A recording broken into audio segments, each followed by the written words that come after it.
Cuaca buruk yang akhir-akhir ini sering melanda sejumlah wilayah Pulau Bali mengakibatkan banjir yang cukup parah, tak terlebih kawasan pariwisata Kuta. Kondisi ini dikhawatirkan akan berdampak negatif terhadap kunjungan wisatawan ke Bali jika tidak ada penanganan serius dari pemerintah. Akhir-akhir ini sering mengguyur mengakibatkan banjir hampir di sebagian wilayah Pulau Bali. Kondisi ini tentu berdampak terhadap terhambatnya aktivitas masyarakat di Bali. Khusus di kawasan pariwisata Kuta yang juga terkena dampak banjir beberapa waktu lalu, memang tidak berdampak signifikan terhadap wisatawan yang sedang berlibur. Sejumlah wisatawan yang menginap di hotel dan villa yang terkena dampak banjir sudah dapat dievakuasi dengan cepat. Menurut pengamat pariwisata Panudianakun, pemerintah sejauh ini masih disibukkan dengan aktivitas pilkada yang akan dilaksanakan pada bulan Juni mendatang.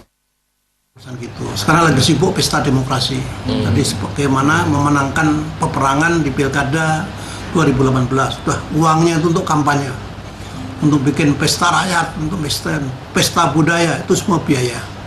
Entah seragamnya, entah makanannya, minumannya, transportasinya, balihonya, itu yang lagi dikonsentrasi ke pemerintah. Bansos pun arahnya ke sana.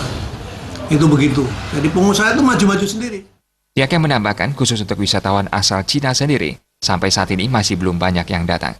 Hal ini dikarenakan terjadinya sejumlah bencana seperti erupsi Gunung Agung dan cuaca burung yang menurut negara Tiongkok tersebut bahwa Bali belum aman untuk dikunjungi. Adi Setiawan, Bali.